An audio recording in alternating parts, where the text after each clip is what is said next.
pena. Ya estoy grabando.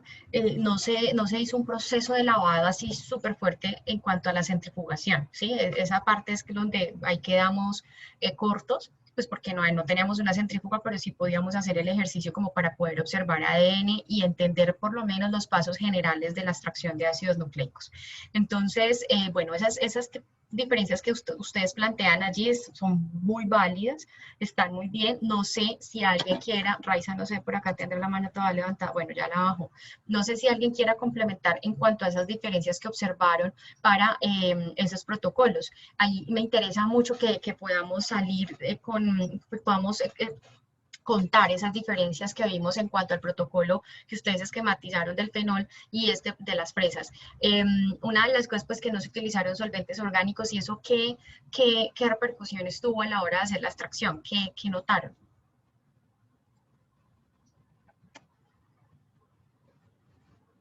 Vamos con Linel.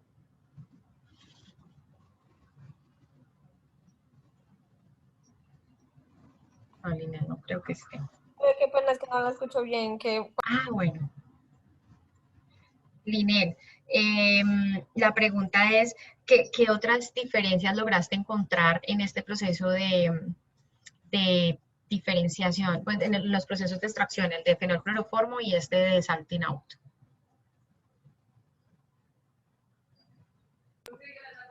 Pues la verdad es que yo tenía como algo muy similar a las compañeras, que era pues principalmente los materiales que estábamos utilizando al hacer el experimento.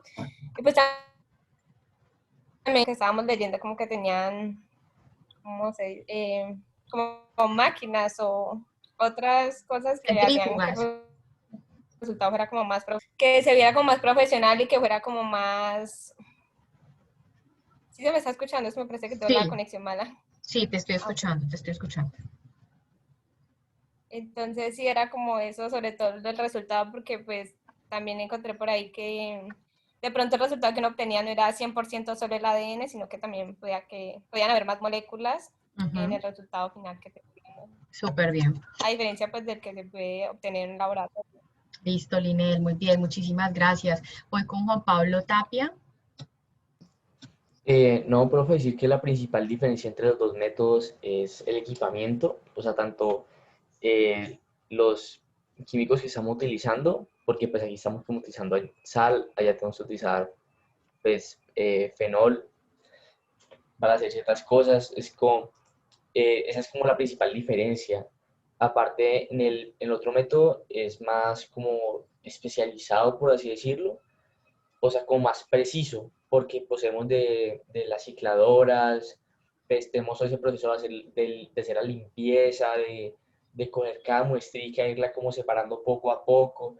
En cambio aquí era como que echamos, molíamos eso, le echamos la mezcla, de cierta cantidad de mezcla a la bolsita, lo mezclamos, lo vertíamos, le echamos el alcohol y ya, y ahí quedaba. En cambio, como más preciso, como más pues, de laboratorio, por así decirlo. Exacto, súper. Muchísimas gracias, Juan Pablo. Andrés Felipe. Profe, pues como que en la técnica de fenolcloroformo, pues también hacían como un énfasis al uso como de las DNasas, como pues para evitar como la degradación de las muestras. Y pues en ese proceso que era como el que hicimos nosotros con las fresas, era como más rústico y todo, o sea, como que no lo usamos, pero sin embargo sería como el mismo resultado, pero pues es como una diferencia. Ok, listo.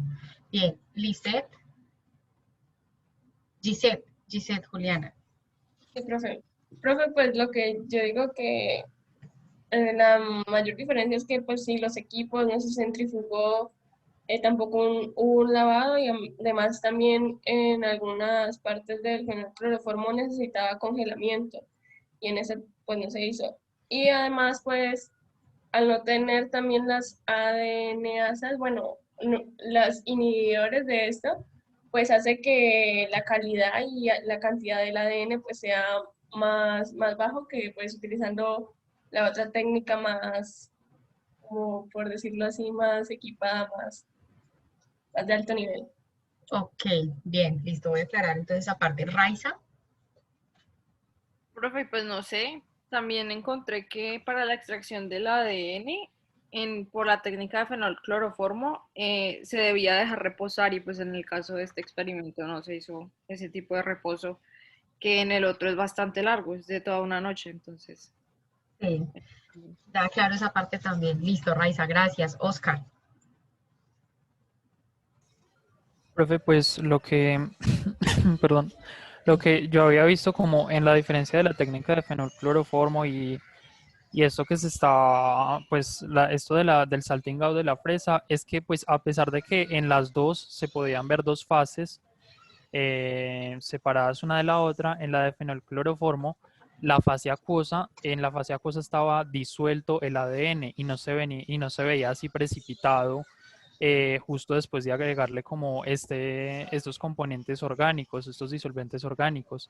En cambio, inmediatamente cuando le agregamos el alcohol a la parte de la fresa, ya se notaba de una vez el ADN como condensado, aglutinado.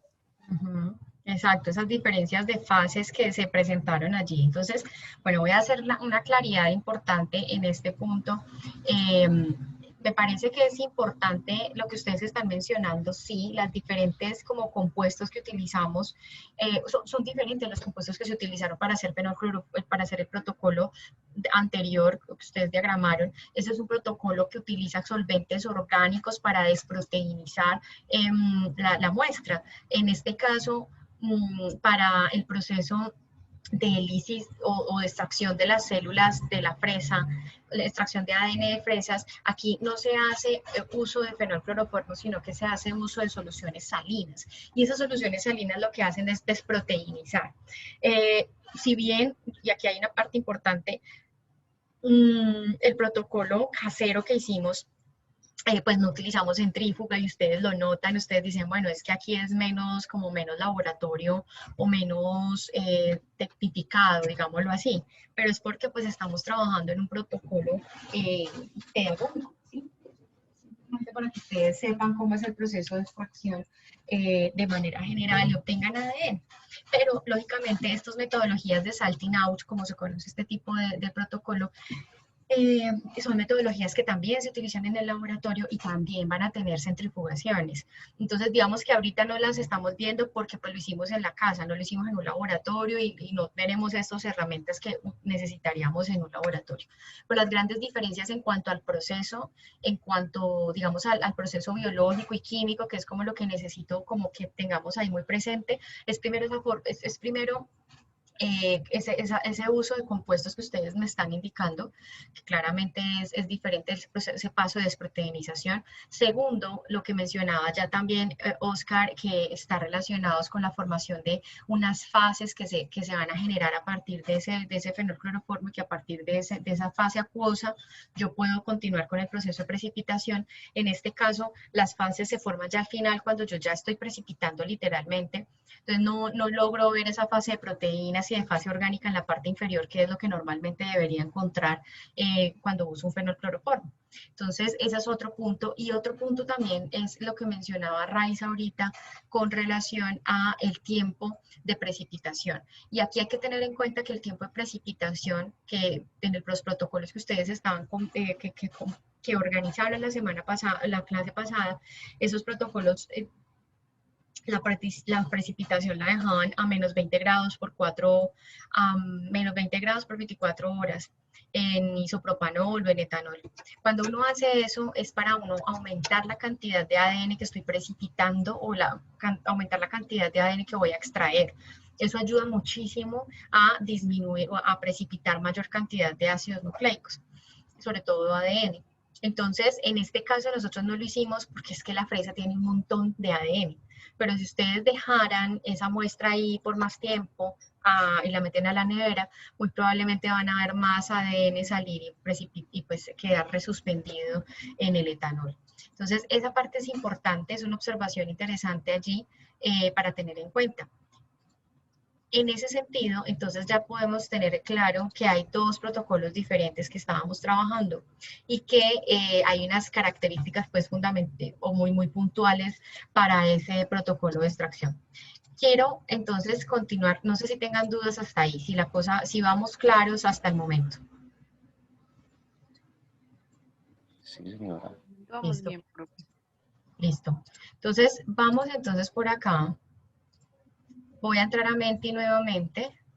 Y acá en Menti quisiera entonces que continuemos y le vamos dando continuidad al taller.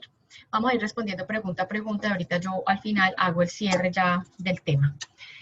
La segunda pregunta era, ¿cuál es el propósito de adicionar jabón a sus muestras? Entonces ahí quisiera saber ustedes qué concluyeron, aunque ya por ahí nos estuvieron hablando. Silvia. Hola, profe, buenas tardes. Hola, buenas tardes. Mi grupo y yo concluimos que el jabón, pues por su propiedad de ser detergente, lo que va a hacer es que las membranas celulares se van a destruir, van a ser lisis. Entonces, pues el ADN va a quedar como que suelto, se va a desprender y va a quedar expuesto para que nosotros podamos hacer la extracción de él y podamos pues continuar con el proceso. Ok, muy bien, Silvia, muchas gracias. Julián. Profe, yo tengo como una pregunta, porque si yo en un video vi o sea, aparte de hacer la lisis, como que la cola del detergente se unía como al lípido, y lo que hacía era como llevárselo, como alejarlo a su vez del ADN.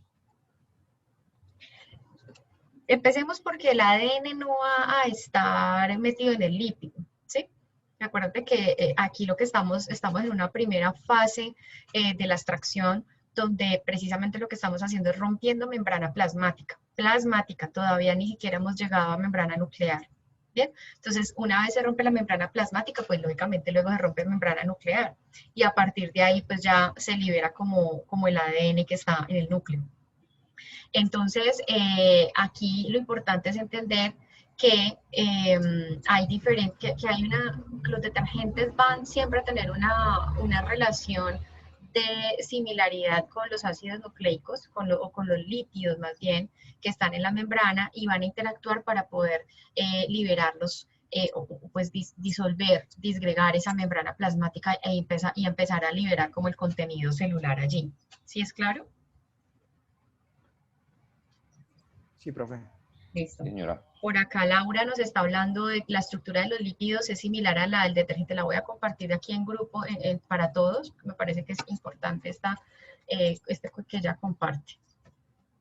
Entonces, bien, vamos a pasar. Aquí yo creo que ya queda claro. Por aquí utilizamos un detergente acá. Si necesitamos utilizar un detergente de loza o de manos o corporal, pues no importa. Cualquier detergente nos va a funcionar en este caso porque el objetivo es disgregar membrana plasmática. La pregunta que sigue ¿es posible observar el ADN en este paso? ¿Sí? ¿No? ¿Por qué? Vamos con Hannah o David. Señora, ¿se me escucha, profe? Espérame, si quieres ahorita, después que David participe, que levantó la manito y ya si quieres tú sigues. Ah, bueno. Profe, ¿puedo hacer una pregunta? Claro que sí, bienvenidas todas las preguntas. Es que no me queda muy clara una cosa. Dime. O sea, lo que tú estabas diciendo ahorita era que si se adicionaba el jabón, lo que hacía era que diera como paso solamente a la membrana plasmática y todavía a la nuclear no teníamos acceso. Primero, lo primero que se disgrega es la membrana plasmática y luego se va a disgregar la otra membrana nuclear. Ya. Pero, o sea, todavía no tendríamos acceso a ella, a la segunda. Pues tienes que disgregar primero la primera para luego pasar a la segunda. Ya. Qué pena, O sea, es que... ambas están hechas del Aquí. mismo material. Es que O creo sea, que lo había jabón entendido. es jabón. Lo había entendido como que se hacían las dos al tiempo cuando se adicionaba el jabón. Pues lo que pasa es que al final lo vas a hacer como si se hiciera al tiempo, pues. Pero primero se tiene que disgregar una para que después se disgregue la otra. ¿Sí me entiendes? Ya. O sea, ambas sí se disgregan con el jabón. Sí, claro, ambas se disgrega con el jabón. Pero Sí, primero sí, uno y sí. luego otro. Eso sí, eso es todo. Gracias. Listo, Laura. Bueno, David, profe, pues le queda debiendo de la clase pasada. ¿qué cuénteme?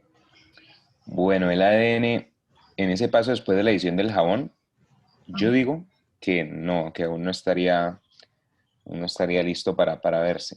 ¿Por qué?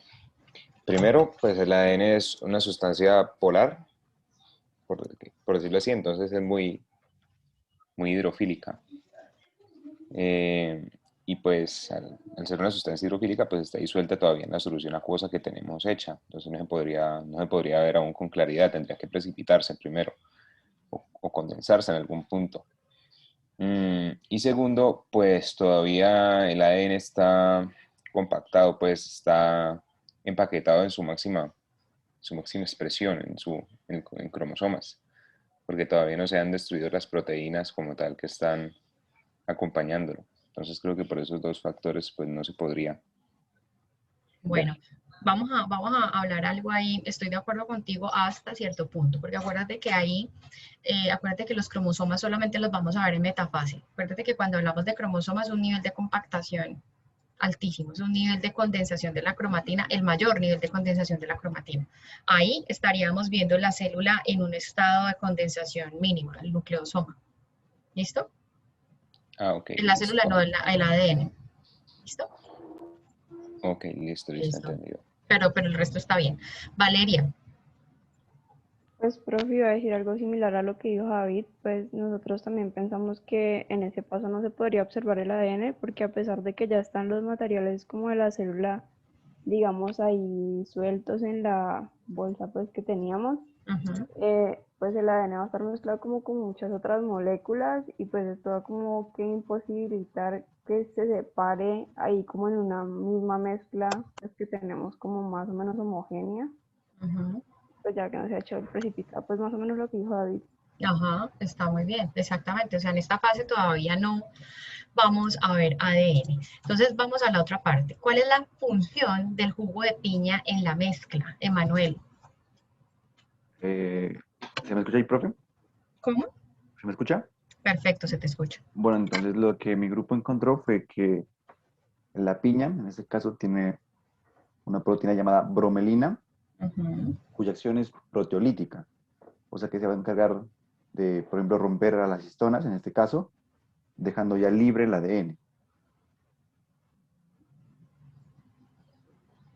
Entonces la bromelina rompe histonas y libera el ADN. ¿Sí? Bien.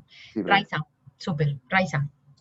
Profe, iba a decir eso y pues en nuestro caso además le dio un color como amarillento al ADN. Claro, claro, porque como ahí queda el resto, o sea, no se hace una centrifugación, entonces queda ahí como medio sucio. Sí. Súper. Listo, Julia Andrea. Profe, pues nosotros como grupo respondimos que, pues es que después del proceso de lisis de las células, se van a liberar pues una gran cantidad de proteínas y pues algunas de esas proteínas van a tener la función de degradar el ADN de patógenos como las bacterias y los virus.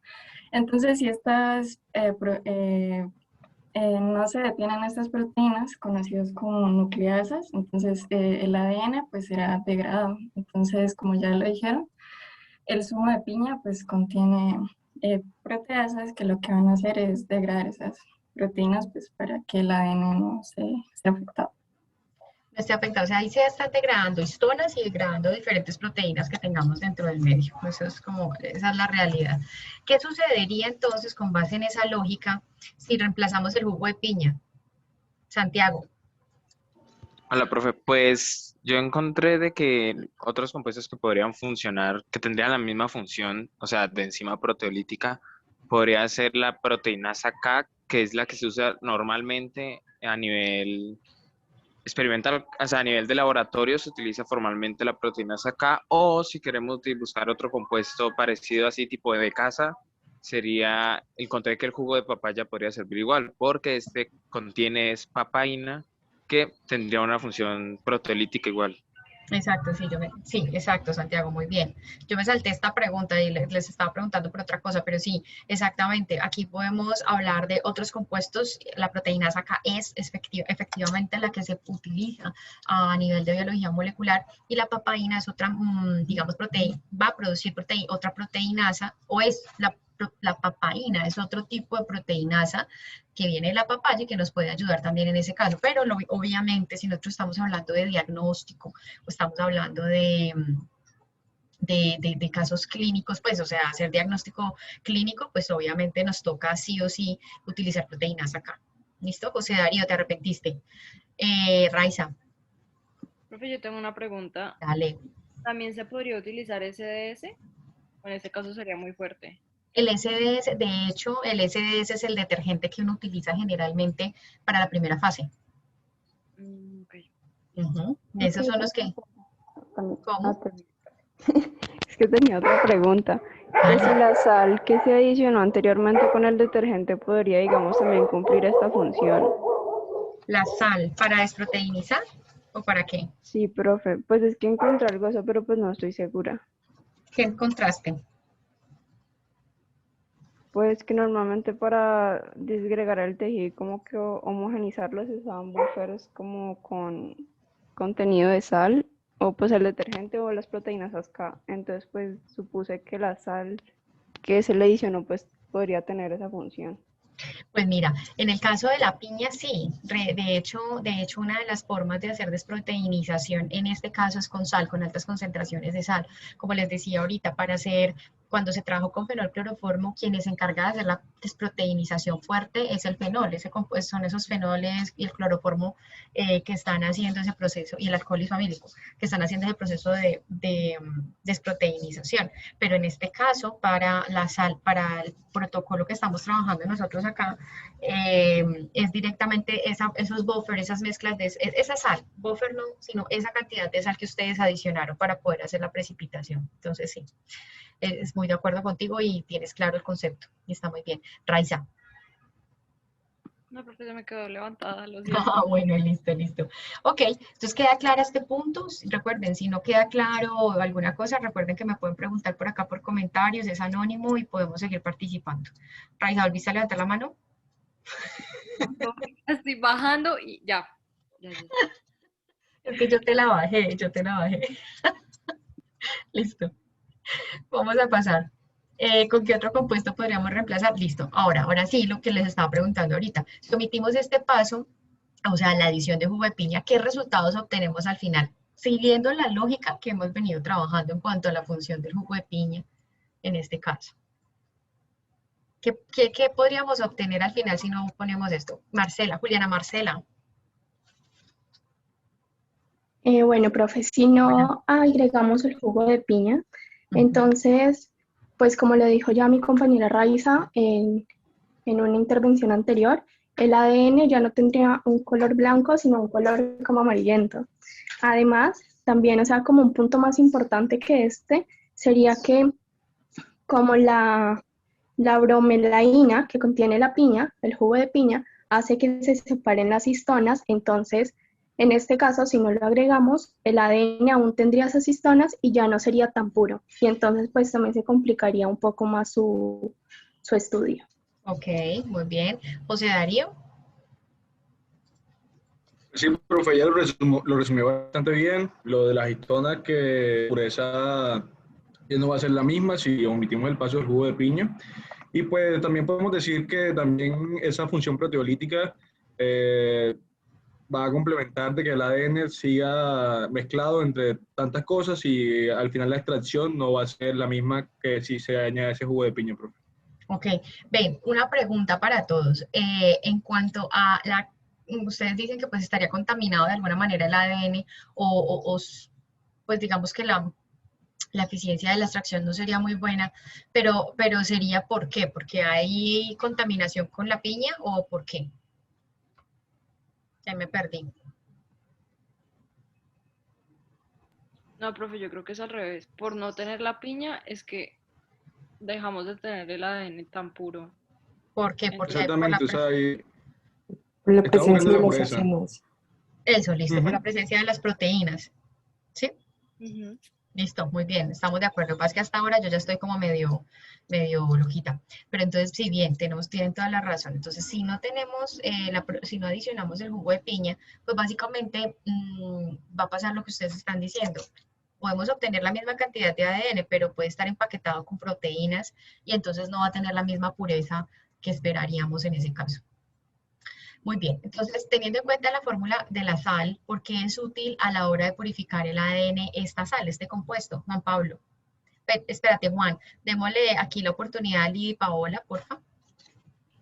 Vale, profe, con nuestro grupo pues llegamos a la conclusión de que la sal servía para solubilizar las proteínas que unen en las cadenas de ADN. Entonces, pues esto haría que se separan mucho más rápido, mucho más fácil también. Y de paso, pues también ayudaría a neutralizar la carga negativa que tienen los grupos fosfato y pues haría que que los ácidos nucleicos fuesen menos hidrofílicos. Ok, Lidia, muchas gracias. Sandra. Profe, en mi grupo y yo encontramos de que el agua salada genera como el ambiente iónico y eso ayuda a que el ADN se vuelva insoluble y pues se precipite. Y esto es porque, como se sabe, la sal pues está compuesto por dos iones, que sería el sodio y el cloro. Entonces, esto al interactuar con el agua, en el caso del sodio, pues forma puentes de hidrógenos, al igual que el ADN con el agua.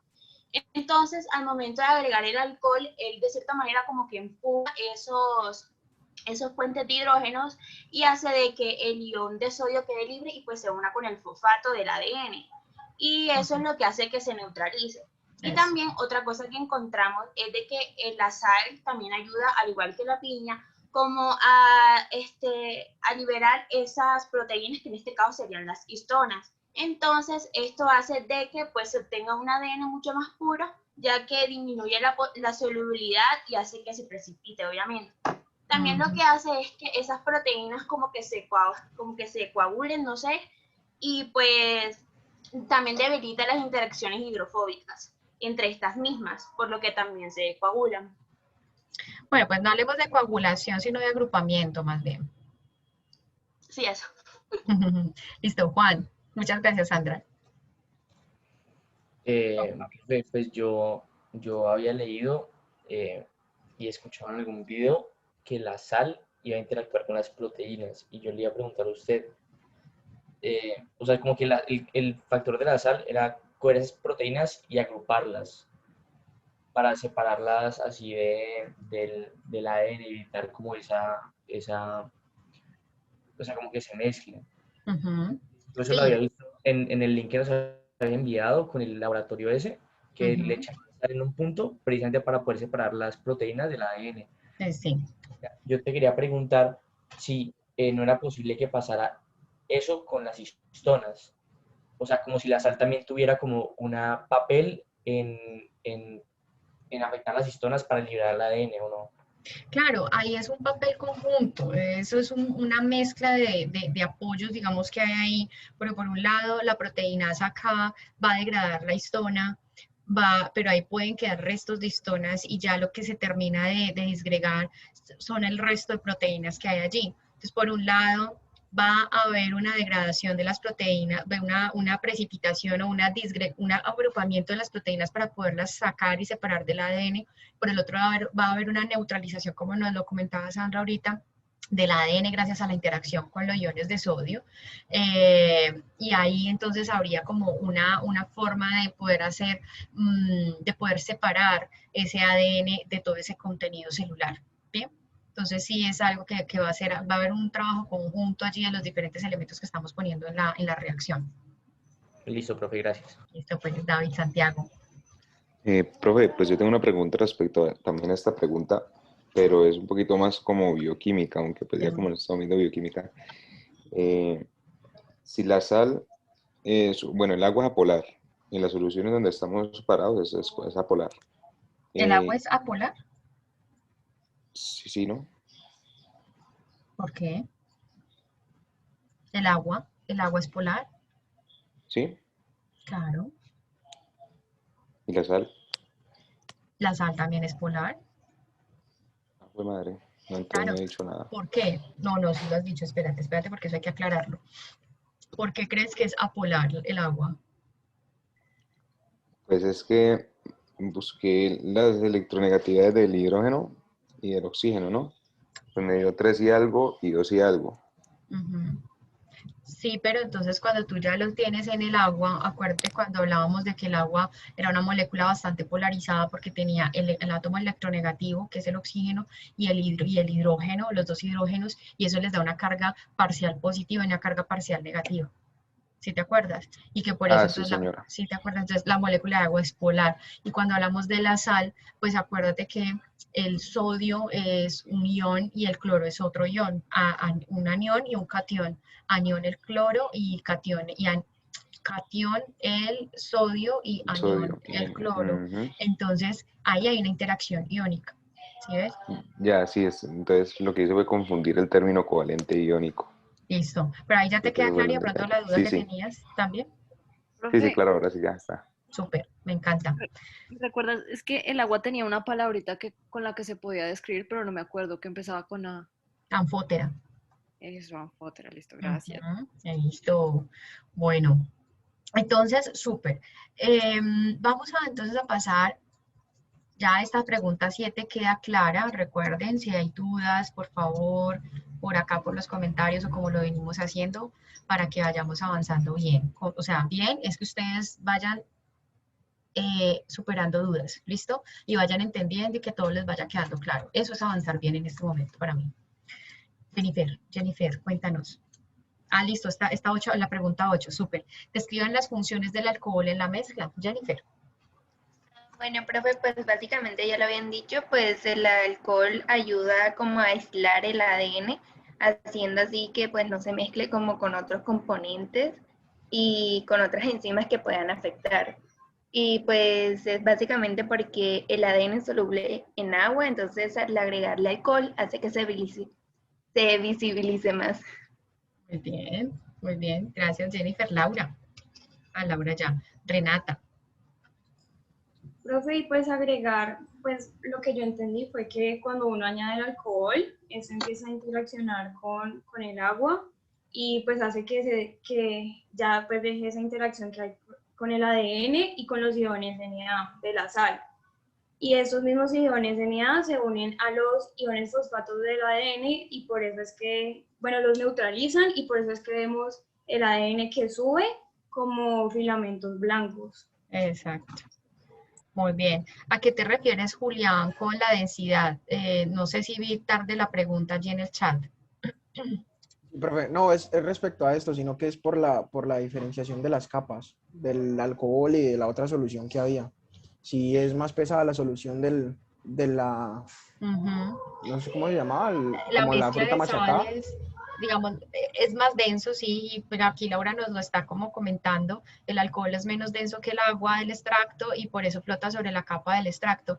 Flota, es menos denso y por otro lado, pues el ADN, los ácidos nucleicos, el ADN junto con el sodio, pues también va a estar como en el mismo nivel de densidad. Entonces sí. Muy bien, pasamos a la siguiente pregunta. ¿Qué características debe tener el contenido líquido del tubo para preservar el ADN? Ahí cuando hablo del contenido del tubo es como en el último punto cuando uno va a diluir el ADN. O sea, ya obtienes el ADN, lo diluyes o lo resuspendes. ¿En qué lo resuspenderían ustedes?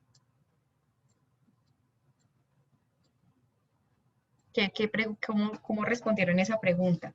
Leonardo Enrique Chaverra. Hola, profe. Leonardo, cuéntanos, ¿qué pusiste tú ahí en esa pregunta? Pues yo lo entendí de acuerdo a lo que leí la vez pasada, que pues para conservar el ADN tenía que tener una de dos condiciones, o sea, que el contenido líquido estuviese a muy baja temperatura para que no se desintegre, o asegurarse de que no contenga una de las enzimas que se encarga de desintegrar el ADN. Pues así fue como lo entendí yo. Ok, esa es una opción. Esas son dos opciones importantes, pero hay que tener en cuenta otras características allí. Muy bien, Leonardo, muchas gracias. Ahí vamos bien. Pero ¿qué más? Entonces, dos condiciones. Primero, el líquido donde yo voy a almacenar el ADN no debe tener DNAsas o RNAsas que me puedan degradar el material genético. Y pues el ADN todo debe almacenarse a bajas temperaturas. ¿Listo? En eso estamos de acuerdo. Pero entonces, ¿qué otras características debe tener ese líquido?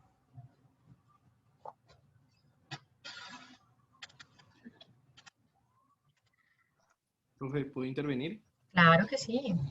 Pues yo diría que también que ese líquido el ADN no sea soluble en ese líquido para que pues, se pueda ver claramente y no se solubilice en él. Que no se solubilice en él. Listo. Diana. ¿Me escucha bien? Sí, te escucho. Ok, entonces pues en mi grupo pues nosotros teníamos que el líquido, como una de las condiciones y de las características que debía tener, era que tenía que tener ADN asas y pues además tiene que permitir que el ADN se separe de las otras moléculas.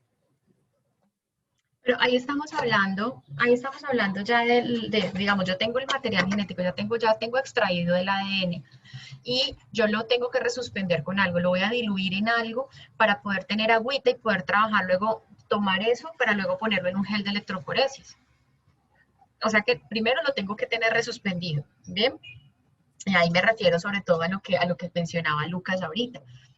No me serviría un líquido donde yo no pueda, digamos, diluir el ADN y que el ADN estuviera ahí todavía como digamos, sin mezclarse, porque acuérdense que yo necesito tomar un poquito de muestra para ir a ver en una electroforesis, o voy a tomar un poquito de muestra para posteriores análisis, para hacer una PCR, por ejemplo. Entonces yo necesito diluir ese ADN. En ese sentido, recordemos, y por aquí yo creo que les voy a dar la pista, muy bien, por aquí Julián Andrés nos está diciendo que necesita tener un pH óptimo, un pH neutro, y adicional a eso, muchachos, recuerden que entonces en ese caso debe ser un buffer, ¿sí? Un buffer que mantenga los niveles de pH, que sea un agua estéril para que no haya DNasas ni RNasas, que era lo que nos compartía ahorita Leonardo. Y acuérdense que si yo almaceno esto en agua, pues el agua es muy polar. Acuérdense que va a liberar hidrogeniones, va a liberar hidroxilos, y esos hidrogeniones y esos hidroxilos podrían aumentar la concentración de hidrogeniones o hacer un medio muy básico, muy ácido, y acuérdense que eso puede alterar la estructura del ácido nucleico según lo que vimos y con las características iniciales de los ácidos nucleicos, ¿se acuerdan? Cuando hablamos de las estructuras y la característica física y química. Entonces, cuando yo obtengo ADN, yo debo resuspenderlo en un buffer que tenga un pH adecuado, que no tenga DNasas ni RNasas que puedan degradar el material genético. ¿Y dónde lo debo almacenar? ¿Dónde lo debo guardar? A -20, a -70 o en nitrógeno líquido cuando yo pues lo voy a almacenar por años. ¿Eso es claro para todos, para todas? Sí, profe. Sí, profe. Súper, súper, me encanta. Entonces, listo, vamos a avanzar acá. Aquí esta pregunta iba dirigida sobre todo porque pues todo el trabajo que hemos estado haciendo ha sido relacionado con el ADN, pero es importante tener en cuenta que nosotros también podemos obtener ácido como, pues que el otro ácido nucleico que conocemos son los ARNs. Entonces, de acuerdo con lo que leímos en el capítulo sobre extracciones de ácidos nucleicos, el ARN es una molécula que hay que manejarla con mucho más cuidado y esto se relaciona con la estructura de ella y por qué es más fácil que se pueda degradar, entre otros. En ese sentido, el protocolo de extracción es posible, es diferente, es decir, es posible extraer RNA con este mismo protocolo que tenemos acá, con el del fenolcloroformo y con el de salting out que hicimos ahora, o debemos tener algunos cambios para ese protocolo para extraer ARN. ¿Qué dicen ustedes? Valeria. Profe, en mi grupo respondimos que tendríamos que cambiar algunos como implementos y pasos, porque empezando porque el agua que usamos fue pues agua de la llave, que no es un agua esterilizada ni está libre de RNasas, y pues no sabemos qué otros compuestos pueda tener que pueda dañar el ARN. Y pues al ser un compuesto, pues un ácido nucleico tan delicado, pues consideramos que no se podría seguir el mismo procedimiento exacto con los mismos materiales. Listo, muy bien, Valeria, gracias. Laura, ¿nos podrías dar de pronto un detalle de qué cosas cambiarían? Hay que cambiar cosas, por ejemplo el agua, pero ¿por qué tipo de agua se cambiaría? O sea, demos un poco más de detalle en cuanto a qué cambiaríamos.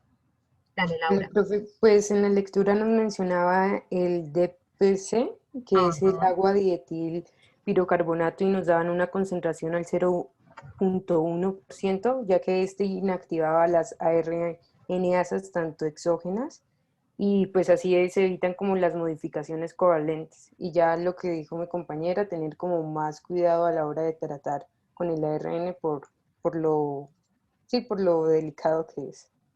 Muy bien. Raiza. Y una diferencia también, pues no sé si sería menor, es el uso de homogeneizadores, que en este caso sería eléctrico y no manual, como normalmente Así. sería con el ADN. Exacto, que se hace como un proceso un poco más mecánico como para no deteriorar para no de pronto llegar a deteriorar más el material genético. Muy bien. Gracias, Raiza. Gisette, Juliana. Profe, otra cosa que, pues según lo que yo leí, también necesita, para extraer el ARN, que la muestra esté como a una temperatura baja, que esté a una temperatura de menos 70, creo que era, grados centígrados. Y además, pues como se dijo anteriormente, que estuviera en un agua dietilpirocarbonato, como se dijo anteriormente, que es la que ayuda para que no estén las ARNasas para que no destruyan el ARN. Muy bien, eso que tú acabas de mencionar sobre la temperatura es bien importante. Cuando hacemos extracción de ARN es muy importante mantener cadena de frío durante el proceso de extracción, en las centrifugaciones, en todo, para evitar esas degradaciones. Muy bien. Hanan. ¿Me escuchas? Sí, ahí te escucho. Bueno, profe, entonces yo voy a decir que se debe hacer una modificación del pH de 8.5 a 5.2 y con el RNA, perdón, y no se hace pues uso de la proteína DACA porque pues no tiene histonas.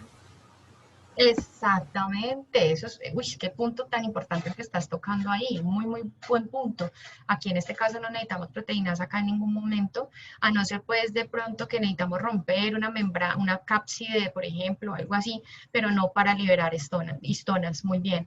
Y se me acaba de ir lo que acabaste de mencionar, el segundo punto que también era buen aporte, se me acabó de ir. El pH. De 8.5 a 5.2. Exacto, y esos pHs, ese pH sobre todo es para poderlo separar en las fases acuosas, y esa parte de la separación con pH está sobre todo relacionada o lo podemos utilizar o es más efectivo cuando hacemos extracción con fenolcloroformo y tomamos el sobrenadante. Entonces esos buffer ahí deben tener ese pH diferencial para poder trabajar. Muy bien, Hanna, muchas gracias. Alejandro.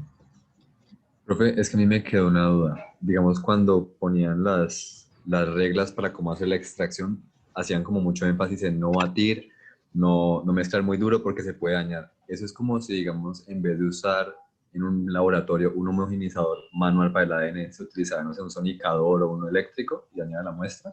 Sí, por ejemplo, hay algunas muestras como las muestras de suelo, en algunas ocasiones, donde uno necesita romper esas membranas, romper fuerte el material que hay allí para uno poder llegar a las membranas de los microorganismos que puedan estar ahí. Y en ese caso se puede utilizar un sonicador, se pueden utilizar ese tipo de cosas, pero uno no puede utilizar sonicador para cualquier muestra, ni ese tipo de homogenizadores fuertes, porque pueden deteriorar el ADN directamente por someterlos a un impacto físico tan fuerte. Entonces eso sí puede suceder, se pueden utilizar, son muy útiles, pero por corto tiempo, bajas intensidades y pueden ser muy efectivos. Pero sobre todo para muestras que son que tienen cápsulas, que tienen protecciones proteicas fuertes o tejidos óseos, por ejemplo, cosas así. Oscar. Profe, pues una pregunta que se me generó al azar. ¿Por qué no se podían permitir que el experimento que nosotros estábamos haciendo generara como muchas burbujas?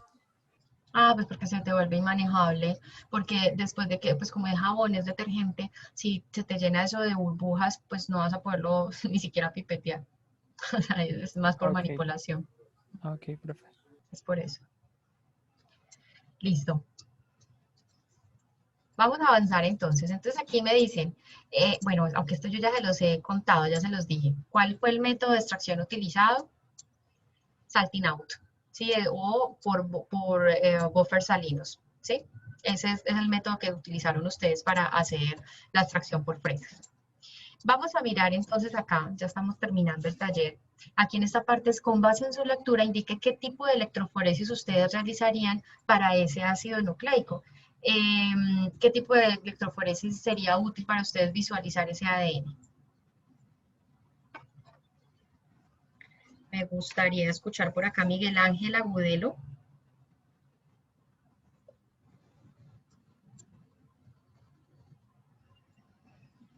Hola, profe, ¿cómo está? Hola Miguel, bien, ¿y tú? Bueno, pues yo creo que en mi grupo dijimos que la electroforesis horizontal ¿Por qué? por con gel de agarosa, ¿Y por la por qué? separación de ácidos nucleicos.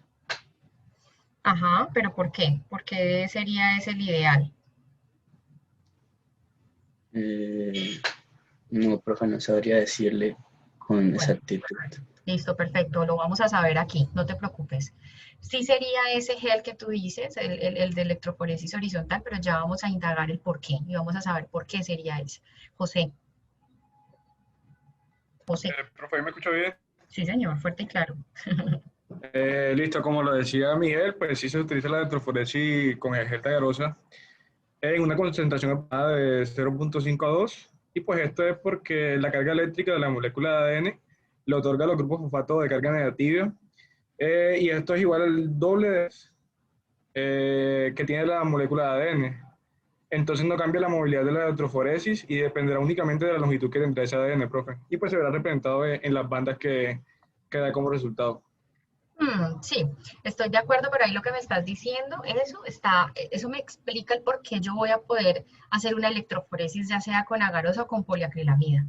Pero, ¿por qué decido utilizar agarosa y no poliacrilamida? O sea, lo que tú estás explicando está muy bien y esa es la base para nosotros poder hacer la separación o hacer la electroforesis. Eso está súper bien. Pero, ¿por qué decido hacer agarosa o poliacrilamida? Andrés. Profe, pues no sé si responde con la pregunta, pero es como una duda que teníamos en grupo con base a eso. Era pues, pues en la lectura decía de que pues, además de que pues usaba el gel de agarosa porque era como un proceso como más simple, también está como que permitía como que la diferenciación de distintas muestras como de ADN. Y pues nosotros pensamos de que si usamos como la piña, tal vez como que también se podría diferenciar como que el ADN de esa fruta pues del ADN que es también del interés nuestro, que era pues el de fresa. Entonces no sé si sea eso. Listo. Entonces sí, vamos a complementar. Es como ir cogiendo lo que ustedes están hablando para yo poderles explicar. Entonces vamos a pensar que tenemos aquí un gel de agarosa. Lo voy a poner acá. O sea, lo que quiero es explicarles el por qué me decido por un gel de agarosa y por qué me voy a decidir por un gel de poliacrilamida. Esto sería el gel de poliacrilamida. Cuando nosotros hablamos de los geles, de lo que ustedes leyeron y de lo que estudiaron pues ahí en la parte pues de geles, pues ustedes se dieron cuenta que los geles son unas gelatinas, ¿no? Bueno, yo como que estoy súper derecha, ¿no? Son gelatinas. Esas gelatinas, aquí estoy haciendo los pozos del gel, ¿listo? Bueno, ahí termino de hacer el pozo del gel. Entonces, cuando yo pongo la muestra, entonces esto es una gelatina, ¿bien? Esto es una gelatina y es algo que me va a permitir, digamos que, a ver. ¿Eso tendrá que ver con las como porosidades que tienen? Exactamente, para allá voy, exactamente. Es exactamente eso. Entonces, cuando yo miro esto, entonces yo le voy a hacer como un zoom a esta vaina. Entonces, si yo miro aquí, esto, yo le voy a ver como unos huequitos así, como unos huequitos de este tipo todo el tiempo, ¿sí? Vamos a ver muchos de estos huequitos así por acá, ¿sí? Son más grandecitos, son grandecitos. Y por aquí es por donde va a pasar la molécula, ¿bien? Entonces, si yo tengo esto por aquí, yo tengo un ADN, él va a pasar hacia abajo a través de todos estos poros. Entonces, como esto es una restricción física, literalmente física, entonces las moléculas grandes, pues van a tener mayor dificultad para pasar a través de estos poros y las chiquitas pues viajan más rápido, por eso las chiquitas las vemos por acá y las grandes las vemos por acá arriba. Bien, entonces el gel de agarosa tiene poros muchísimo más grandes comparado con, y lo voy a hacer como más bonito, como para que no quede eso tan feo. Quité el gel de agarosa, bueno. Para que no me quede esto tan feo, entonces aquí vamos a hacer un huequito así de chiquito y acá vamos a hacer un huequito así de grande, ¿listo? ¿Qué quiere decir? Que los geles de poliacrilamida van a tener poros muchísimo más pequeños. Por lo tanto, si yo aquí pongo un ADN genómico, eso no me va a bajar de acá arriba. Eso no me baja de acá. Porque una molécula tan grande como un ADN genómico no va a poder pasar, o sea, es muy difícil que pase a través de este poro tan pequeño. Entonces, por eso ahí yo ya puedo tomar decisión de qué tipo de gel utilizar. Entonces, depende. Si yo quiero analizar simplemente una molécula de ADN que tenga un tamaño grande y pues que no lo tengo separado, o sea, es un ADN completo genómico, pues yo hago un gel de agarosa. ¿Por qué? Porque el gel de agarosa me va a permitir migrar a esa molécula, le permite migrar, entonces yo solamente veo una banda. Si yo lo que necesito es separar dos fragmentos, entonces digamos yo tengo un fragmento de 15 nucleótidos acá. 15 nucleótidos y quiero resolverlo o diferenciarlo de un fragmento de 10 nucleótidos, ¿sí? No, sería más chiquitico. Entonces, esto es un tamaño muy pequeño, ¿esto a dónde lo tengo que mirar? Aquí. Porque como son pequeñitos, ellos sí me pueden resolver una diferencia de 5 nucleótidos. Entonces, la bandita de 15 nucleótidos me la pone por acá arriba. Y la de 10 nucleótidos me la pone aquí pegadita. Esto yo no lo puedo lograr aquí. Porque es que estos dos van a viajar juntos. Prácticamente que si yo pongo este acá y este acá, van a estar los dos como en el mismo tamaño, pero voy a ver una sola banda. Aquí yo voy a ver una, veo dos bandas. ¿Es claro?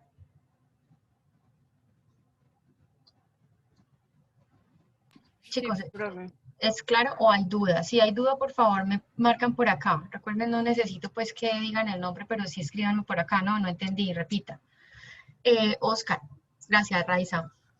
Profe, pues mi duda es que, por ejemplo, las personas que, digamos, no utilizamos el jugo de piña y no le añadimos como ese compuesto que pueda desnaturalizar y pues cortar a las proteínas, entonces, por ejemplo, las DNAsas no quedan funcionando y cortan el ADN y para este caso sí se podría utilizar poliacrilamida. Depende, pues es lo que tú necesites, o sea, si tú ya digeriste, o sea, hizo la digestión de ese ADN y quedaron fragmentos y tú lo que quieres es identificar fragmentos, claro que puedes usar poliacrilamida. Para el caso que tenemos, pues lo que les decía, el caso de la fresa es un caso más, digamos, como para que ustedes lo pudieran hacer en sus casas, para que visualmente pudieran detectar el ADN, porque pues muy difícilmente puede uno ver ADN a partir de las muestras, pero pues en este caso, para los diagnósticos clínicos, pues uno ya tiene fragmentos pequeños o fragmentos genómicos o DNAs genómicos que uno necesita ver en un gel de agarosa. Entonces depende, si tú ya digeriste esa secuencia de ADN, pues tienes que mirar si el tamaño de esos fragmentos es muy grande o pequeño, entonces si tienes que separar o resolver fragmentos con diferencias de tamaño muy pequeño, te tienes que ir por poliacrilamida sí o sí. Si no, gel de agarosa es como lo más fácil, lo más rápido. Aquí nos comenta también Laura y Vanessa dos cosas que me parece importante mencionar. Vanessa dice que el gel de agarosa es más manejable porque no requiere un congelado especial, no es neurotóxico y los pesos moleculares que analiza son variados. Digamos que eso es cierto, el gel de agarosa no es tóxico, la poliacrilamida sí es neurotóxico y pues cuando uno trabaja con poliacrilamida debe ser supremamente cuidadoso de que no salpique la poliacrilamida en el cuerpo. La otra cosa que menciona Laura Laura Daniela, es que la agarosa no es un compuesto tóxico, bueno, es lo mismo. Bueno, listo, ahí nos están comentando lo mismo las dos, pero eso es importante también mencionarlo. Sin embargo, la poliacrilamida, por ejemplo, para observar poliomorfismos es lo ideal, porque pues nos permite hacer esas diferencias en tamaños que son bien relevantes. Valeria. Profe, es que quería preguntar si hay alguna razón como específica de por qué se usa la horizontal y no la vertical, porque es que en el libro pues decía que esa era la ideal para ácidos nucleicos, pero no decía, digamos, una explicación como amplia de por qué. Cuando se refieren a electroforesis horizontal, generalmente estamos hablando de electroforesis con gel de agarosa. Y pues ya te estoy explicando el por qué esto es lo ideal para ácidos nucleicos. Para genómicos, ¿no? Para ácidos nucleicos grandes.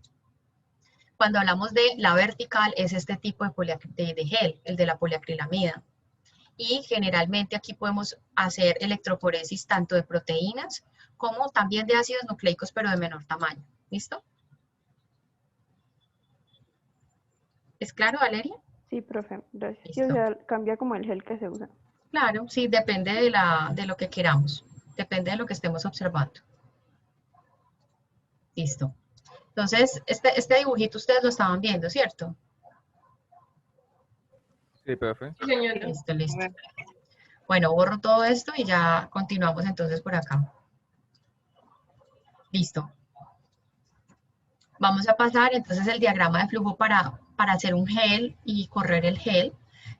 Creo que aquí pues ya si alguien de ustedes quiere compartirlo pues estaría perfecto, pero creo que para esta parte pues no necesito como que tengan esa claridad de cómo o ahondar mucho. Quiero que sepan cómo se hace un gel, sí es importante que lo sepan, que lo hayan trabajado alguna vez en la vida, al menos teóricamente, pero digamos que esta no es la parte que más me interesa más es que ustedes entiendan cómo interpretar un gel. Eso sí es lo que ustedes van a tener que hacer en su proceso, entonces, de formación. Entonces, quisiera pasar de una vez a la pregunta 14, si nadie tiene dudas con el punto 13. Si no hay dudas con el punto 13, si hay alguien que tenga duda con el punto 13, por favor me lo hace saber, ya sea anónima, de forma anónima o así en el chat, como ustedes lo prefieran. Si no, pasamos entonces al punto 14. Bien, entonces pasamos al punto 14. De acuerdo con lo que hemos estado hablando y con la explicación que yo les comentaba ahorita y con lo que ustedes leyeron, los videos que vieron, ¿qué tamaño tendría ese ADN que ustedes harían en ese gel? ¿Y en qué parte del gen encontrarían esa banda? ¿Cómo determinan el peso de esa banda? Juan Pablo. Pues yo tenía dudas sobre precisamente este punto, porque pues, yo traté de buscar como el largo del genoma de una fresa, algo así, como para ubicarme y tener idea más o menos dónde ponerlo, pero no encontré nada. Y pues de hecho me puse a ver como varias imágenes de electroforesis y me di cuenta que salía más, o sea, no era tan directo como que salía en un solo pedazo, sino que iba a formar varias banditas que iban a estar a lo largo de todo el gel. Entonces, pues con base a eso yo hice un dibujo en el cual había como una bandita arriba, una como en medio ahí medio difuminada y la otra... ¿Nos lo compartes? ¿Nos lo compartes? ¿Lo vemos? Sí, profe, sí. Dale, dale. Un segundito abro el este. De una. Listo. Aquí está el dibujito, profe. Muy bien. Entonces como que traté de hacerlo como en un punto medio en el que tuviera tanto partes largas como partes cortas. Y pues básicamente lo que hice fue que iban a ver las dos, pero no me atreví a decir mal, o sea, como decir más por miedo al error. Porque es que, o sea, tengo entendido que como o sea, estamos sacando como todo el gen sin ningún tipo de problema, eso por ende tiene que ser cadenas largas, tiene que ser pesado. Me encanta, ajá. Debería quedarse arriba.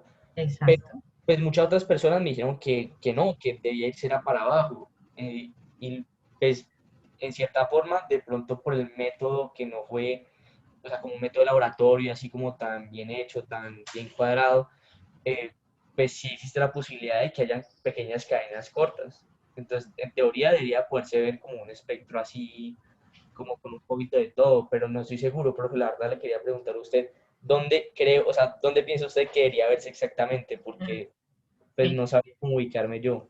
Súper, me encanta. Espérate un momento. Aquí hay dos personas que me levantaron la manito. La manito está levantada para participar. No me quites la imagen, no me la quites, me sirve. No la quites que la vamos a trabajar. Hubo dos personas que me levantaron la manito. ¿Quieren hacer comentario con relación a lo que nos está preguntando Juan Pablo?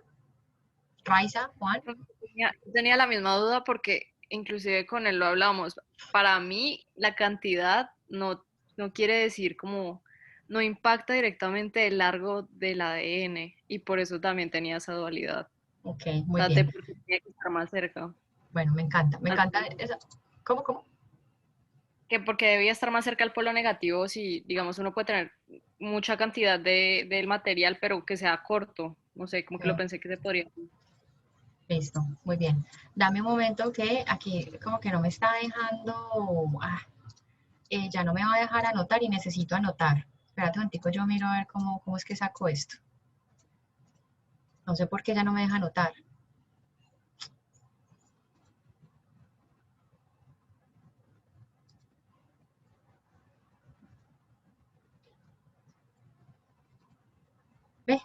Ven, no me está dejando anotar.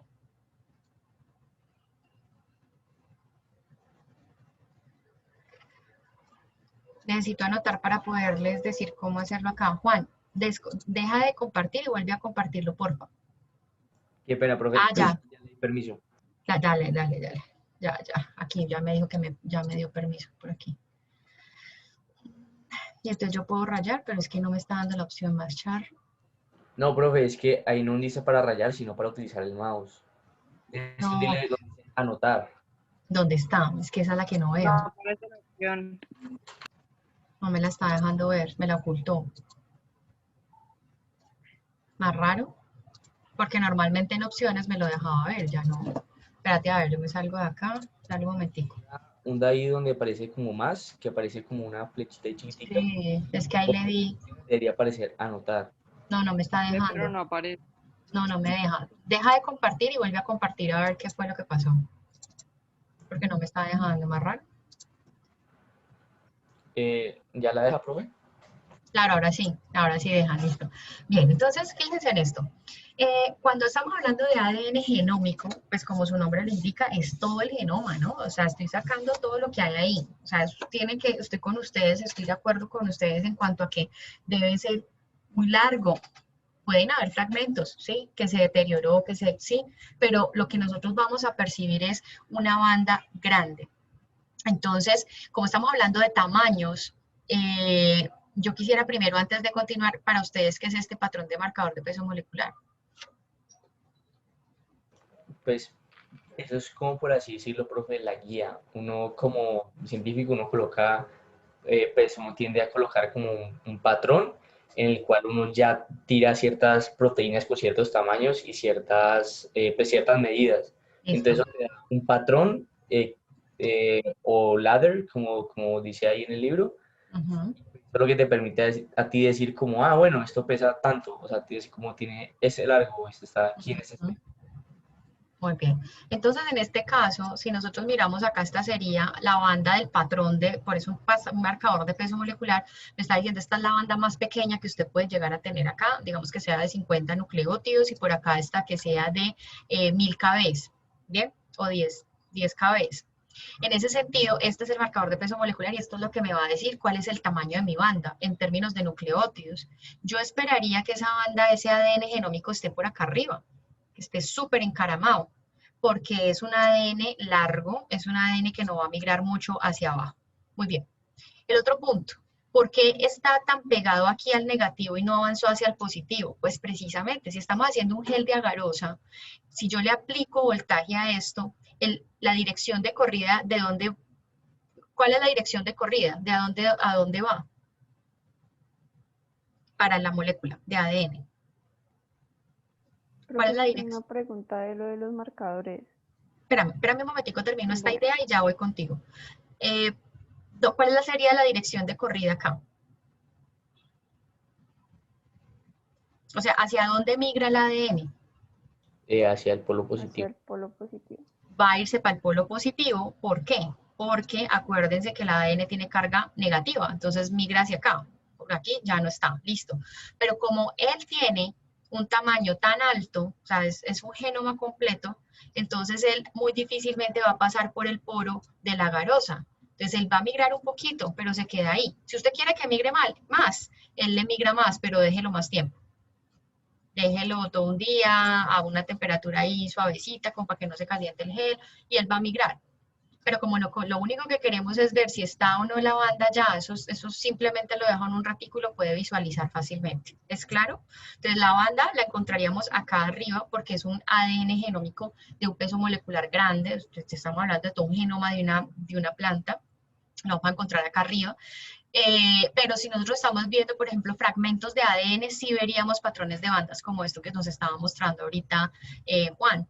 ¿Y cómo sabemos cuál es el tamaño aproximado? Pues a partir de estos marcadores de pesos moleculares, que son como las banditas que me permiten saber que esto es de 50, que esto más o menos es de 100, de 200, y me dan una idea de los tamaños. ¿Estamos bien hasta ahí? Sí, profe. Listo. Vamos entonces con la otra pregunta del peso molecular, ¿me dijiste? Profe, una preguntita, pero entonces... De los marcadores. Eso. Profe, antes de que avancemos de preguntita. Dale. Pero entonces, el dibujo, o sea, como lo que yo hice, traté de interpretar aquí, ¿está mal o no estaría totalmente mal del todo? No, para nada, no está mal. Es decir, esta parte de acá, esto que me estás mostrando aquí, pues digamos que para ti es como que vea, y tú me lo dijiste ahorita, pues es que es un ADN genómico, pero pues es que como estuvimos en condiciones así como medio raras, que no fue un laboratorio, entonces eso no va a estar completo. Entonces debe haber una banda grande y otras chiquitas, que fue lo que explicaste ahorita. Entonces en ese sentido estaría bien. No hay ningún problema porque si vamos al razonamiento lógico de lo que hicimos, sería real lo que estás mencionando. ¿Sí ves? Pero tú me hiciste muy bien la claridad de que serían unas bandas grandes y otras chiquitas porque de pronto haya degradación. ¿Sí? Listo. Estuvo muy bien. Y la ubicación también, la dirección de corrida estuvo bien, el marcador, todo estuvo muy bien. Estuvo bien. Gracias. Listo. Juan, muchas gracias a ustedes. Bueno, ahora sí, la pregunta del marcador. Dale, sí. Quería saber si los marcadores están, digamos, incluidos ahí en el gel o uno se los pone como a la muestra que va, pues que quiere mover. Qué buena pregunta, Valeria. ¿Dónde se ponen? Súper, qué buena pregunta. Mira, los marcadores moleculares, esas banditas que tú ves ahí, provienen de ADNs que previamente ya se cortan. Y entonces uno dice, listo, este es de un tamaño de 100, este es de un tamaño de 200, de 300, de 400. Eso generalmente se compra ya se compra hecho, ya se compra sintetizado, entonces vienen los fragmentos de tamaño. Y cuando uno los pone en el gel, uno los tiene que poner, haz de cuenta, como si fuera una muestra, ¿sí? Tal cual como si fuera la muestra, pero yo ya sé que ese es mi ladder, es mi escalera. Entonces yo lo pongo ahí y él siempre va a alumbrar en el gel. Incluso yo lo uso como un control positivo de la electroforesis, porque siempre eso tiene que dar. Si la electroforesis se ve manchosa o borrosa, se ve mal, algo está pasando con ese gel.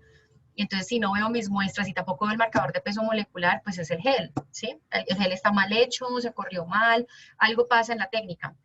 Pero entonces el patrón de corrido o el ladder, esa es una molécula de ADN que está fragmentada y ya uno sabe que tiene unos fragmentos de tamaño determinado y eso es comercial ya. O sea, eso ya ahorita de esta época uno compra siempre un ladder y el ladder viene con un mapita que le dice a uno, la banda 1 es de tanto, la 3 de tanto.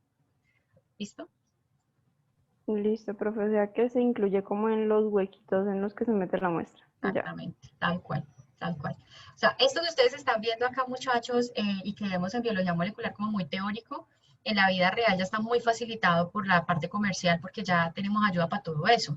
Lo que pasa es que la carga conceptual que eso tiene es grande. Entonces yo puedo tener a cantidad de rayas, pero ¿cómo las interpreto si no entiendo qué es? ¿Listo? Entonces, por eso la biología molecular es de conceptos. Por eso es tan importante que hagamos todo este proceso. Bien. Vamos a continuar entonces. Aquí nos hace falta una última pregunta, si no estoy mal. No, ya terminamos. Aquí ya estamos terminando. Entonces voy a hacer una cosa. Me voy a ir ya a hacer el cierre. Voy a ir concluyendo toda la parte conceptual que hemos venido trabajando. Entonces no los puedo dejar pues solamente con el trabajo del taller y esta retroalimentación, sino que aquí ya quiero hacer un proceso de integrar la información, sobre todo, la semana pasada integramos la información de toma de muestra sobre todo de la toma de la muestra y del manejo de la muestra. Ahora hay que integrar ya y cerrar la parte de extracción de ácidos nucleicos. Entonces lo primero ahí están viendo mi pantalla, ¿cierto? Sí, profe. Listo, entonces lo primero que quiero comentarles con relación a esto es que nosotros, pues primero la toma de la muestra es fundamental y eso lo entendimos en la clase pasada, saber si en esa muestra que yo tomo, si esa muestra que yo tomo pues va a tener lo que yo estoy buscando, va a tener el ARN mensajero o el ADN que yo estoy buscando, el gen que yo estoy buscando, va a estar en esa muestra o no. Luego de saber yo cuál es la muestra que necesito, pues el almacenamiento es fundamental y el transporte todavía más, un almacenamiento y un transporte que garantice las cadenas de frío, que preserve los ácidos nucleicos, porque como ya vimos son bastante lábiles a temperaturas pues ambientales. Hay que evitar contaminación de la muestra, tanto a la toma de la muestra como contaminación cruzada que podamos tener y pues nuevamente el almacenamiento tiene que ser en frío. Hay algunas sustancias como estas que estamos viendo acá, como esta RNA Later, son soluciones que permiten estabilizar los ácidos nucleicos. Entonces, por ejemplo, lo que ustedes han visto, que la gente se puede tomar, que le toman la muestra en la casa para hacer diagnóstico de SARS-CoV y luego guardan ese copito en una solución, son soluciones estabilizadoras de ácidos nucleicos que pueden mantener estable el ácido nucleico a temperatura ambiente por un muy buen tiempo. Días, digamos 5 días, máximo una semana, y ya luego tiene que almacenarse. Entonces, te da el tiempo de tomar la muestra y rápidamente llevarla al laboratorio. Entonces, esto es bien importante tenerlo en cuenta. ¿Por qué? Porque ustedes perfectamente pueden hacer un diagnóstico, pero si la muestra está mal y a ustedes no les amplificó esto o no les dio más que amplificar, no pudieron dar un resultado, ustedes perfectamente pueden estar dando unos falsos negativos. Es decir que no está el gen, que no encontraron, que no hay diagnóstico, que la persona está bien, cuando realmente el problema es porque la muestra no estuvo bien almacenada, no se hizo bien el procedimiento y eso es un falso positivo. Ácidos nucleicos los podemos extraer de cualquier material biológico, podemos obtener ADN, incluso de fósiles, ya hay estrategias para nosotros poder obtener ADN, sobre todo del ADN mitocondrial, que sería el que se conserva más. Entonces vamos a ver que pues tenemos diferentes tipos de muestras que podemos utilizar, tejidos, células, sangre total, barridos pues nasales, bucales, o también de productos de amplificaciones, que eso lo vamos a ver más adelante. ¿Cómo preparo la muestra? Hay diferentes formas, fases de soluciones como el cloroformo alcohólico famílico, que es el método que ya vimos para hacer extracción. Por ejemplo, hacer extracción con columnas, que eso ya es con kits comerciales y luego se los voy a comentar ahorita, con vacío, con perlas que pueden captar el ácido nucleico rápidamente y luego ya lo precipitamos. Vemos que son métodos que son útiles también para hacer extracción, pero que en general van a seguir los mismos pasos de extracción que ya vamos a ver. Al final, cuando yo tengo ADN o analizo el ADN, pues yo puedo trabajar o utilizar ese ADN para varias cosas, mirar si hay un virus y mirar cuánto hay de ese virus, mirar si una persona, hacer identificación de una persona, detectar mutaciones, detectar tipos de bacterias que estén haciendo infección en un paciente y que pues necesitamos identificarla para poder atacar, mirar perfiles de expresión de genes, entre otros. Nosotros hasta el momento pues ya hemos hablado de diferentes métodos de extracción, pero en general yo quiero que tengamos una cosa clara y es el método general que tienen estos protocolos de extracción que hemos hablado. Ustedes ya se han enfrentado a 2 protocolos. Ya leyeron un capítulo completo sobre extracción, trabajaron y trataron de aplicar conceptos sobre un protocolo de extracción que es el fenolcloroformo y aplicaron el protocolo de extracción de salting out para hacer extracción de fresas. Si ustedes quieren, pueden también hacer esta extracción con saliva y van a tener más o menos los mismos resultados. Lo único es que no necesitan disgregar, sino de una hidrólisis. Pero si ustedes hacen esto, se van a dar cuenta que todos estos protocolos tienen unos pasos en común y son estos que les voy a mencionar. Para mí es muy importante que ustedes esto lo tengan en cuenta porque prácticamente cualquier protocolo de extracción, ustedes lo van a entender si ustedes entienden estos pasos generales. Ustedes ya saben dónde están disgregando, cuál es la lisis, cuál es la clarificación, la purificación y ya. Independiente si utilizan un reactivo diferente, si utilizan cosas diferentes que ustedes como que no tienen presentes, pues ustedes fácilmente pueden decir, aquí estamos haciendo lisis con esta parte, luego clarificamos y luego purificamos, si tienen en cuenta esto. Pero lo primero que tenemos que hacer en un proceso de extracción, si hay una superficie dura que tengamos que romper, por ejemplo en bacterias, romper la cápside bacteriana, lo primero es disgregar o fragmentar el tejido, que para esos casos la sonicación es una buena opción. Luego vamos a hacer lisis celular, que aquí corresponde es hacer la lisis de la membrana, de todas las membranas que vamos a tener en la célula, y eso se hace con detergentes. La clarificación, que es ya la liberación de proteínas y sacar de pronto como todos los sucios celulares o los restos celulares que no necesitamos acá, incluidas las proteínas.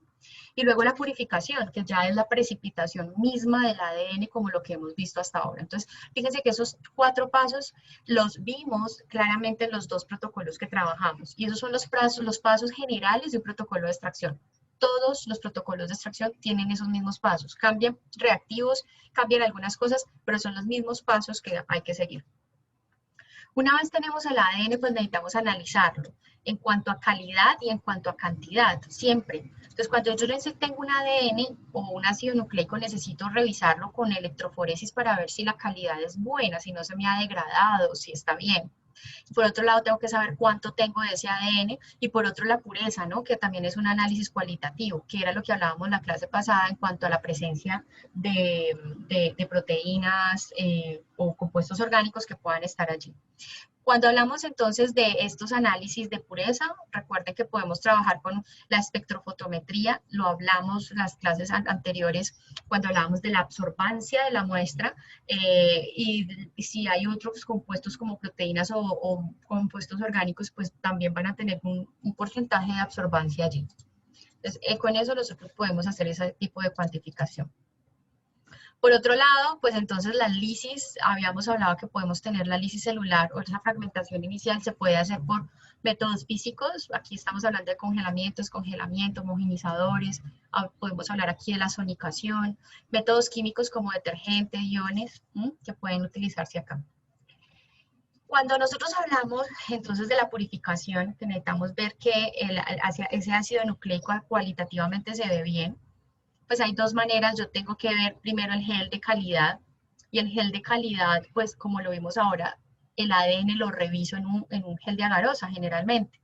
Para DNA yo veo solamente una banda como lo que estamos viendo aquí, ¿listo? Entonces, cuando yo tengo un ADN, este es el patrón, ¿sí? Este es el ladder, y cuando hablamos del gel, o de las muestras, estos son diferentes muestras. Entonces, entre más intensa sea la banda, por ejemplo, esto como lo que estamos viendo aquí, estos son patrones de bandeo, o sea, me está diciendo, esa banda tan intensa me está diciendo que hay mucho ADN. Como yo lo estoy observando barrido hacia acá abajo, como algo como esto, aquí, eso quiere decir que ese ADN es de buena calidad, está íntegro, está bien. Aquí en esta muestra yo tengo ADN, lo tengo poquito, pero está de muy buena calidad, es una muy buena banda de ADN, es un ADN genómico, fíjense que esto es ADN genómico, ahí es donde debo encontrar la banda arriba, como lo vimos ahorita. Esto también es un ADN de buena calidad, esto también, pero si nos fijamos ya en esta muestra de aquí, esto está totalmente degradado, o sea, no se ve banda, pero sí se ve un smear, una degradación. Aquí veo un pedacito de banda, pero el resto está degradado. Esto ya es degradación, es un ADN que no está íntegro, para algunas cosas me pueden funcionar, pero esto es un ADN que ya no se está trabajando. Este yo lo podría trabajar, digamos que es un ADN que tiene una banda fuerte, pero ya está empezando a degradarse, ¿listo? Es lo que estamos viendo acá. Eso es como la forma como yo puedo analizar en cuanto a calidad, si un ADN está bien o no. Esa es una forma. Ahora bien, cuando estamos analizando RNA, es importantísimo que nosotros revisemos estas bandas. Entonces aquí me voy a bajar aquí a un RNA. Esto es un gel de calidad para RNA, y en esta parte es muy importante lo siguiente, y es que para RNA, pues nosotros hemos hablado que el RNA tiene nosotros tenemos diferentes moléculas de RNA. La mayoría pues son muy pequeñas y las vamos a encontrar por aquí. Pero hay otras bandas, 28S y 18S, que son las visibles, y son las que yo puedo analizar en un gel de calidad más fácilmente. Entonces yo puedo decir que el ADN es de buena calidad cuando tengo la subunidad 28S con doble intensidad que la de 18S, y veo bandas así de claras. ¿Bien? Si yo veo algo como esto para el RNA, eso ya no me sirve. ¿Listo? Esto está degradado. Esto es un RNA que no está bien. El resto de RNA pues lo vemos acá, pero esto sería un patrón adecuado de calidad para un RNA. Nos vamos a fijar en otra cosa, y es este patrón que estamos viendo aquí arriba. Aquí arriba Acá arriba estamos viendo DNA.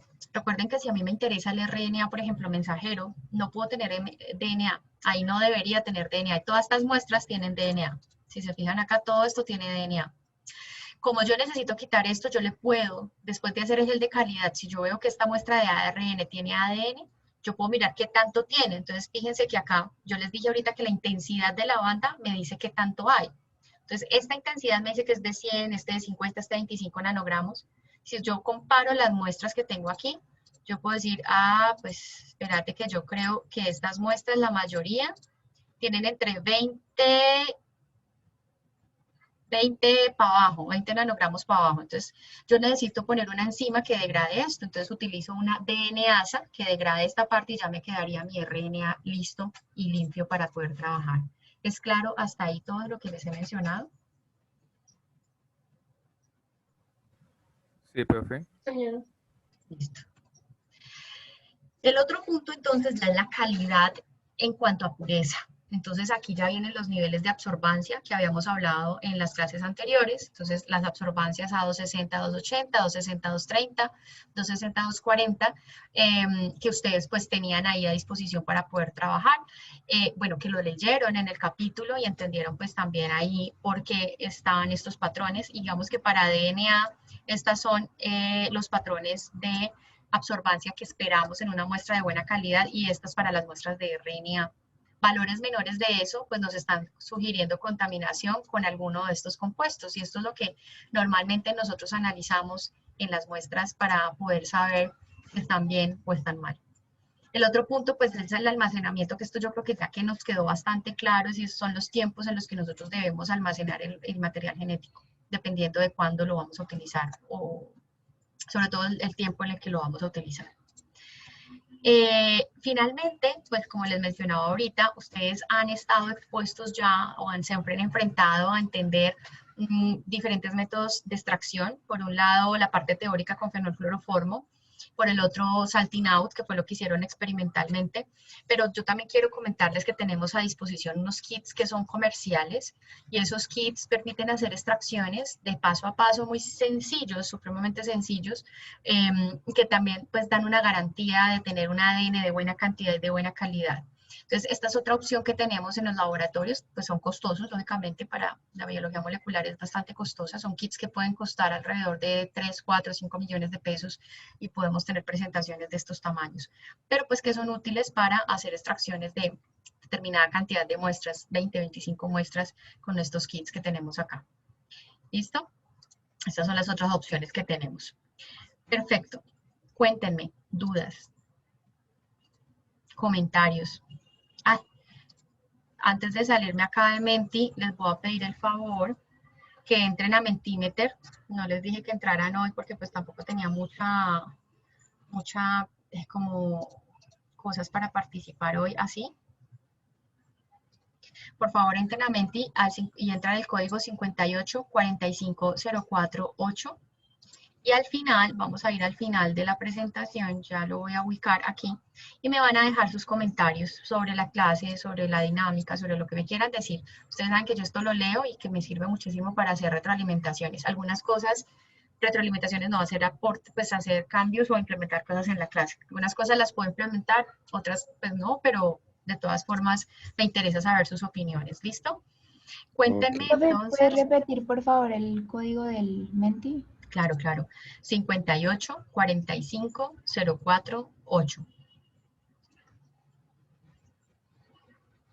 Listo, profe. Listo. Listo. Preguntas adicionales que tengamos por acá.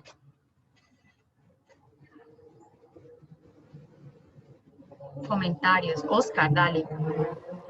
Profe, cuando hablaban de la electroforesis hablaban de buffer de corrimiento y buffer de carga, pero no me quedó claro cuál es la diferencia y cuál es la función de cada uno. Perfecto, muy buena pregunta. Entonces ya voy a contarte acá. Cuando nosotros hacemos una electroforesis, que tenemos el gel, ahí están viendo mi pantalla. Sí. Listo. Digamos que este es el gel, ¿sí? Pero en un momento, este es el gel. Lo va a hacer otra vez las cositas estas que yo hago muy bien alineadas. Entonces, ese es el gel y vamos a meterla dentro de una cámara electroforética, que sería esta grande. ¿Listo? Esta es la cámara electroforética. Y por aquí vamos a tener unos electrodos. Vamos a poner por acá el electrodo de esta forma y vamos a poner este otro electrodo por aquí abajo. ¿Sí? Bueno, realmente la convención es rojo y negro, ¿no? Pero bueno. Y debería ser al revés. Pero ya que. Este sería el polo negativo y esto sería el polo positivo. Entonces, hay dos cosas. Lo primero, vamos a hablar primero del buffer de carga. Entonces, el buffer de carga se utiliza para cargar la muestra. ¿Listo? Entonces, si yo pongo el ADN, al ADN yo le tengo que poner algo que le aumente el peso molecular a la muestra. O sea, le aumente la densidad. Más que el peso molecular, le aumente la densidad a la muestra. ¿Esto qué va a hacer? Que esa cantidad de muestra, cuando yo la voy a poner aquí, la muestra cae al fondo del pozo y no me va a quedar nadando aquí afuera. ¿Listo? Entonces, cada muestra que yo voy a poner acá en el buffer, en el gel, debe tener un buffer de carga que le da fuerza y también permite hacerle un seguimiento de dónde va la muestra cuando ella va corriendo en el gel. Entonces, cuando ella está corriendo, cuando está el buffer, digamos, está el campo eléctrico aquí funcionando, entonces el voltaje, yo le he aplicado un voltaje, entonces esto empieza a correr y yo visualmente veo bandas azules que me van diciendo, mi muestra, aquí está la banda que yo veo, mi muestra debe venir por aquí arribita. ¿Listo? Eso es una señal para yo decir, listo, si se me sale esta banda, tengo que apagar esto ya porque mi muestra ya se va a salir. ¿Listo?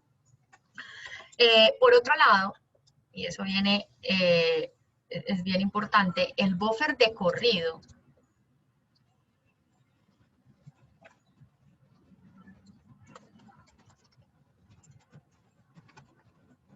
Ese buffer de corrida yo lo tengo que adicionar aquí, en la cámara de electroforesis. Y con ese mismo buffer de corrida tengo que preparar el gel. ¿Para qué es ese buffer de corrido? Pues precisamente para mantener temperatura, para mantener una adecuada conducción de voltaje. Y al mantener una buena temperatura, o mantener una temperatura pues adecuada durante la corrida, pues eso hace que no se caliente el gel y que corra de manera uniforme el gel. Es decir, que la temperatura en todo el gel pues sea la misma. ¿Qué pasa si yo corro esto no con el buffer de corrida, sino con agua? Que después de un tiempo de yo estarle aplicando un voltaje, el agua se va a calentar. Y entonces ahí puedo hacer hasta un corto, o sea, un daño bien horrible, porque el agua es un muy buen conductor. Entonces, pero tengo que hacerlo con un buffer de corrida, no con agua. Y por eso el gel también tiene que prepararse en el buffer de corrida, para que cuando lo pongamos aquí, pues entonces todo esté a la misma temperatura, todo esté funcionando bien y las banditas corran todas a la misma velocidad. ¿Es claro? Entonces son dos buffers diferentes. Uno es el buffer que yo le adiciono a la cámara electroforética, y otra cosa es el buffer de carga que yo le pongo directamente a la muestra para poderlo dejar acá. Yo primero pongo el buffer de corrida, mezclo primero pues mis muestras con el buffer de carga, pongo el buffer de corrida, ya tengo preparado el gel lo meto, lo sumerjo en el buffer de corrida y ahí sobre el buffer voy pipeteando la cantidad de ADN. Entonces, ¿por qué necesito que haya un buffer de carga? Pues para que no me quede nadando ahí en el buffer de corrida el ADN, sino que caiga en el pozo. ¿Listo? Listo, profe, totalmente claro. Gracias. Listo. Muy bien, creo